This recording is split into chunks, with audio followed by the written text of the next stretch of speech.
let's make it hot. You got me on fire. Love the way you got that attitude. Be something you not. She suck that dick, she keep it delicate. Alright. Let's get some reactions in. A lot of technical difficulties going on, but we gonna push through it. This is a video of Kid Cudi getting hit with a water bottle on stage while headlining one of the biggest music festivals of the year. Hey, y'all comment below. Do y'all really listen to Kid Cudi? I mean, growing up, of course I heard, that one song. Other than that, I don't know too many people bump Kid Cudi. And I don't even mean to disrespect because I know he's well respected. But I'm just being honest. I'm just telling you my perspective. I don't know too many people who bump Kid Cudi. Unsurprisingly, his reaction went like this. If I get hit with one more fucking thing, if I see one more fucking thing, I seen this. on this fucking stage, I'm leaving. Don't fuck with me. Why was they booing him? Then And this he walked person in off. the crowd threw the second water bottle and bragged about how he was the one who made Cudi walk off stage. Most people look at this and think, why would you pay for a concert just to disrespect the performer? Now, to be fair, this is a music festival where hundreds of artists are performing, so maybe they didn't go to see Cudi. But more importantly, the headliner was supposed to be Kanye West, who canceled his performance 1 week earlier, and Rolling Loud had to quickly replace him. Now, this doesn't justify the Cudi. But am I tripping on Kid Cudi and Kanye kind of roam around the same type of music? Meaning they should have the same type of fan base though. That don't even make sense.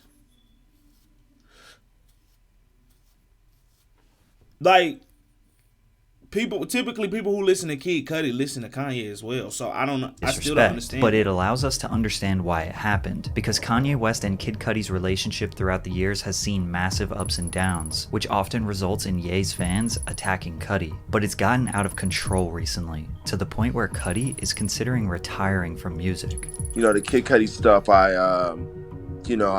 think I kind of want to put it on the back burner and kind of chill out with that. Yep. I think I kind of want to be done with it.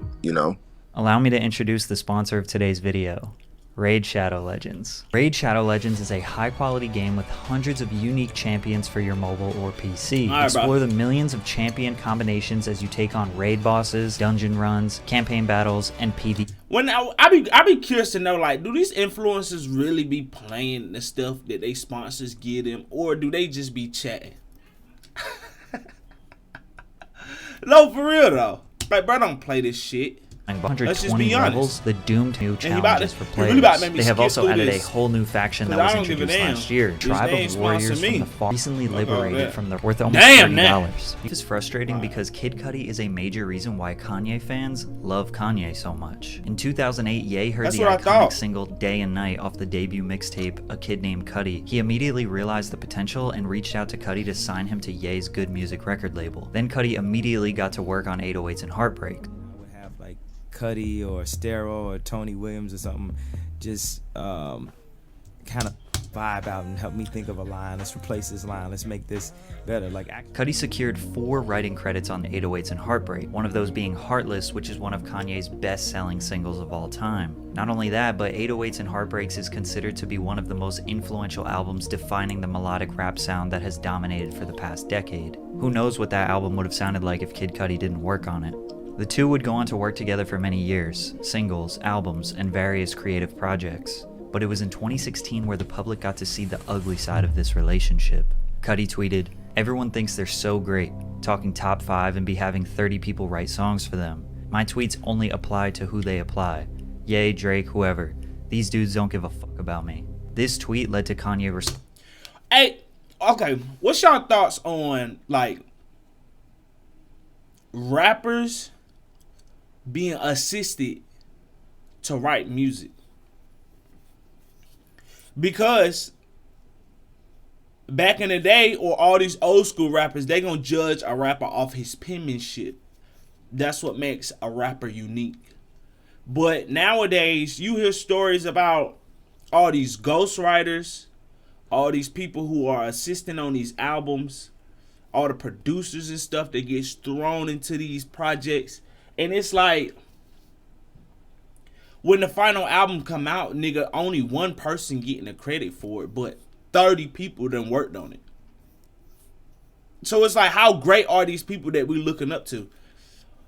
I want to know y'all thoughts on it though. At his next show. Don't never mention Yang name. Don't try to say who I can do songs with. You mad because I'm doing songs with Drake?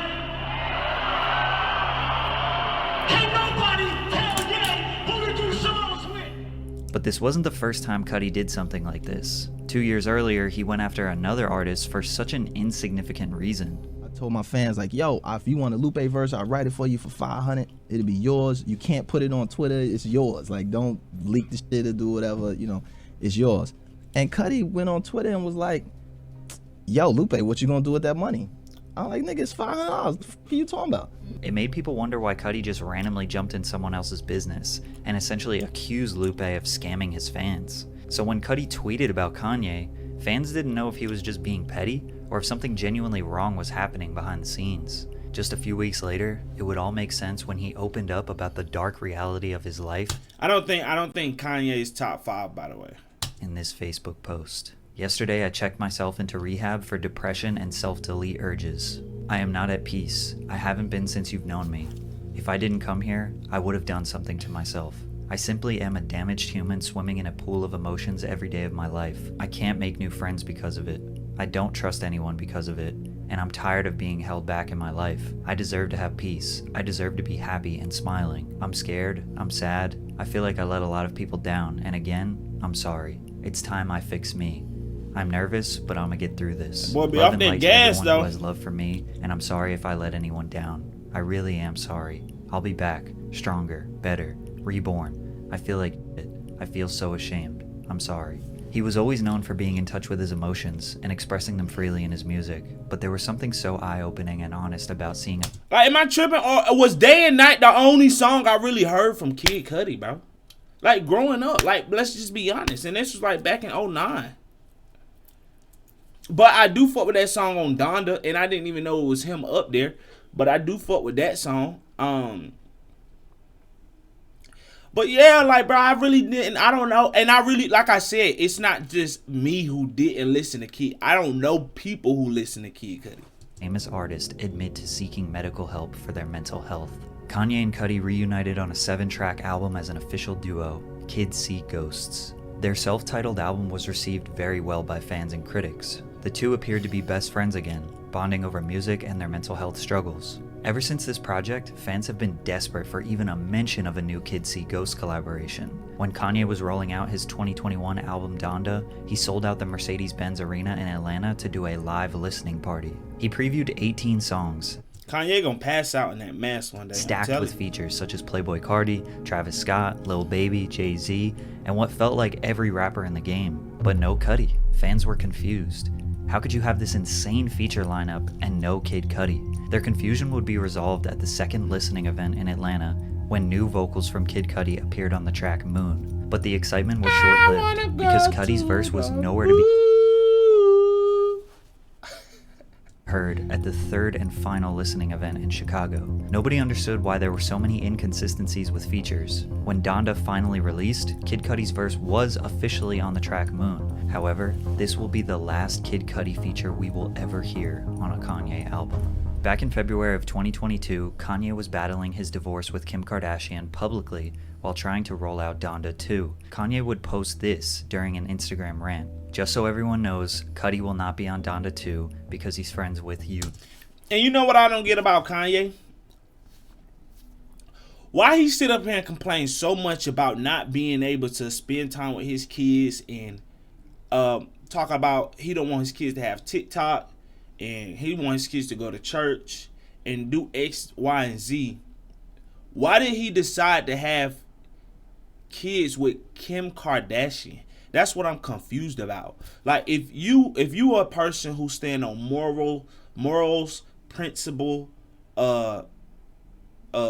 religion, God, family man, why did you go marry some thot?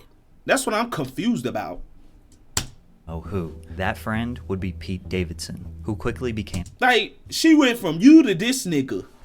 Kanye West's #1 enemy after he began dating his... That just tell you the quality of the woman that you got. That just tell you the quality of the woman right there. And you decided to marry and have kids with this individual. Now you online complaining every day about you can't being able to see your kids, and you concerned about the morality of your kids and how they're being raised, this, that, and the third. But you look who you decided to be your wife. Make it make sense. Ex-wife following their split. Pete Davidson and Kid Cudi have been good friends ever since Pete started on SNL in 2014, with Pete even crediting Cudi for saving his life. Why you like Kid Cudi so much? You saved my life. I didn't have Kid Cudi. There's me. If you're 25 and under, I truly believe that Kid Cudi saved your life. Kanye is not happy with Kid Cudi being friends with his rival. However, Cudi didn't seem to care too much, and he then commented on the post, "Too bad I don't..." How? He said if you under 25, Kid Cudi saved your life. How? But this sun hitting. Hold on. Put my stunners on. But how? The guy didn't listen to Kid Cudi. Want to be on your album, you fucking dinosaur. Everyone knows I've been the best thing about your album since I met you. I'ma pray for you, brother. Followed by this tweet. We talked weeks ago about this. You're whack for flipping the script and posting this lie just for a look on the internet. You ain't no friend. Bye. The two continued going back and forth on social media. Kanye posted this meme of him versus Pete and Cudi as the Avengers. Cudi tweeted again, "God opens the door so the wrong people can exit your life," followed by another now deleted Kanye Instagram post of him and Cudi with Pete's face crossed out. "I just wanted my friend to have my back. The knife just goes in deeper." Ye fans jumped on the Cudi hate train. Pete Davidson and anyone who associated with him was now their enemy. Kanye took it too far, threatening Pete constantly. Even people who respect Ye started to realize he was doing too much. Cudi didn't appreciate the way Kanye was acting towards Pete, and Cudi was officially done with Kanye. Hey, so I know some of you heard about the song I got with Pusha. I did this song when I was cool with Kanye. I am not cool with that man. He is not my friend, and I only cleared the song for Pusha cause that's my guy. This is the last song you will hear me on with Kanye. But this beef was not over in the eyes of Kanye fans. Cudi was officially their enemy. And when he replaced Kanye as the headliner at Rolling Loud... Oh. Makes sense. If they beefing, and you take Kanye, you throw his ops up there, nigga, hell yeah, he gonna get shit thrown at him. They took their anger out on him. To make matters worse, Kanye did actually show up to Rolling Loud. He did! On a different stage. Wasn't it on Future set? Just a few hundred feet away. He came out as a special guest during Lil Durk's set, and proceeded to play Father Stretch My Hands Part 1, which also features Cudi. The festival responded with this statement: "Rolling Loud is a family, our friends." This nigga Kanye canceled his headline just to go be a special guest at the same event for another rapper who nowhere on his level, by the way. I don't even know. Do Durk and Kanye got songs together? The artists. That's and weird. Everyone involved needs to look out for each other. Share Kanye a real life weirdo. It's probably impossible to be friends with that. Love and be respectful to everyone. We love you, Cudi. This whole situation fired people up online. It became a trend to hate Kid Cudi. They started bullying him for his previous fashion statements and unleashing their anger because of their parasocial allegiance to Kanye. And once Cudi bisexual? this tweet was put out, it gave Ye fans all the justification What's up with that to dress? continue this behavior. Me, Kanye Cudi. West's longtime engineer, co-producer, and good friend Mike Dean was removed from Cudi's Moon Landing Festival lineup. Mike Dean claimed that he was canceled out of jealousy because he was touring with The Weeknd, but I'm assuming Mike's close relationship with Kanye may have also had something to do with it. Cudi tweeted, "People hate on me so hard, but I'm selling out arenas on my 14th year doing this shit. There's just too much love out there for me outweighing the negative, and it's a beautiful thing. God keeps me focused on the light I'm swimming in. Remember y'all, don't trip, keep flying." This was obviously a subtweet towards Mike Dean, and he referenced... You know what I don't understand about people like this? And this is why I think some of us need to get the fuck off the internet. How one tweet, you talking about depression and you falling apart. Then another tweet, you talking about all this uplifting good outweighing the bad type shit. It really sound like you just an emotional wreck. And every time you feel some type of way, you just start tweeting out your ass. And then we look up to these people like this. They ain't got no stability in their life. But trying to lead a troop to the promised land. We gotta stop idolizing shit like this. His own song, Swim in the Light, which is a track that Mike Dean produced. People took Mike's side. They thought Cudi was just jealous. Ultimately, we don't really know the source of this beef, but Mid Cudi became his new nickname for toxic Ye fans. And somehow, it got even worse. Prior to the release of his 8th studio album, Intergalactic, in September, the album would leak online 2 weeks early. But when fans went to press play on these leaks, they were greeted with an unexpected surprise. Such an angel in your halo. There were legitimately fart noises all throughout the leaked songs. Damn. Fans immediately pointed to Mike Dean. Since Mike has worked on several Kid Cudi albums in the past, he may have had access to the files. Fans speculated He shitted on this nigga art. Damn. Nigga fart noises?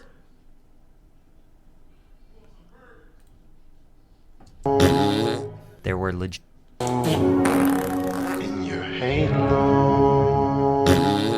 There were legitimately fart noises all throughout the leaked songs. Fans immediately pointed to Mike Dean.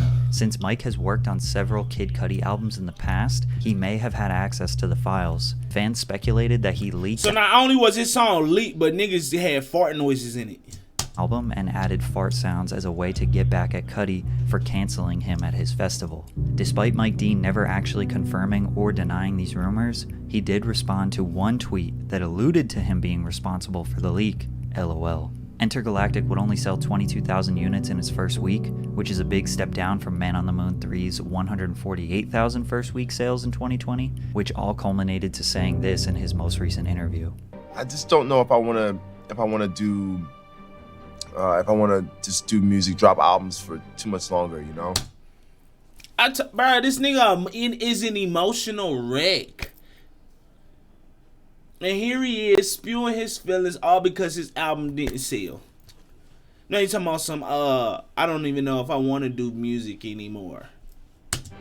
He get a couple water bottles thrown. I don't know if I want to do music anymore. But then we're just talking about all this beacon of light, God, good outwearing the bad shit. 14 years doing this shit.